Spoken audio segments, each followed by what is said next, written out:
Mississippi John Hurt and Doc Boggs.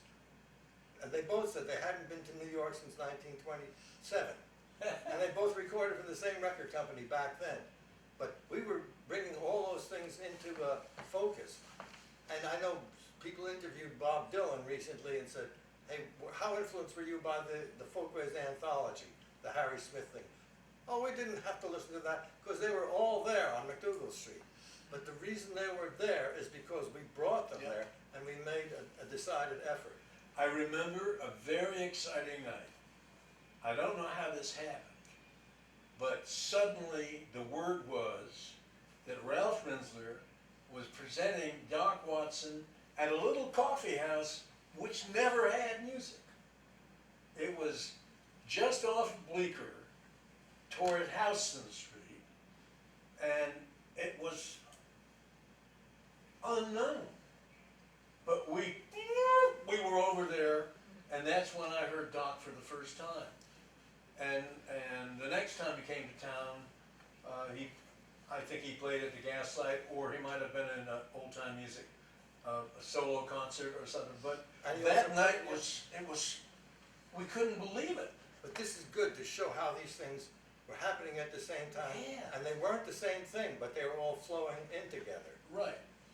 I have an extraordinary story to tell you. Well, Roscoe Holcomb, the singer from Kentucky, came to New York very rarely. I'd bring him in for maybe a concert and make a recording. And that was only 2 or 3 times. And he was from very, very rural Kentucky. And I remember one Saturday night, we took a walk out on, no, it was a weekday night, it was like a Thursday night, walked out to McDougal Street. And Roscoe said, my God, there's more people out here at 11 o'clock at night than there is in Hazard downtown on Saturday morning when all the farmers come in. He was amazed by the number of people out that late at night. And we wandered into the Gaslight and sat down, and you were singing. And you sang The High Sheriff of Hazard. And you finished, and Roscoe said to me, he shouldn't be saying those things about Charlie Combs. Well, the scale of what I'm telling you right now. It's amazing. That is fantastic. You didn't know who I don't take a word of it back, by the way. But you didn't know who the High Sheriff of I Hazard. didn't know him by name. No, he was a mythical figure to me.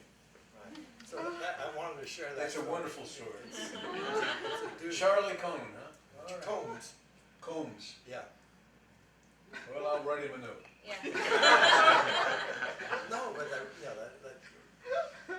Roscoe just personalized it that way. It was amazing. You know, this movie that came out a few years ago, Inside Llewyn Davis. Yes.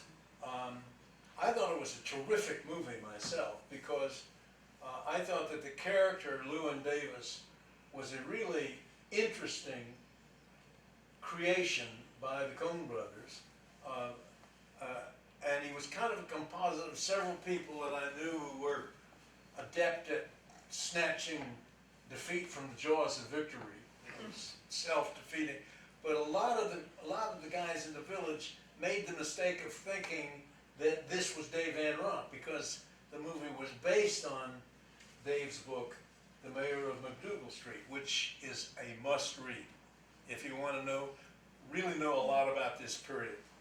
Anyhow, the thing that I like the look of that movie. It looked a great deal the way things looked. And I have my quibbles, but they're just quibbles. But the one thing that I missed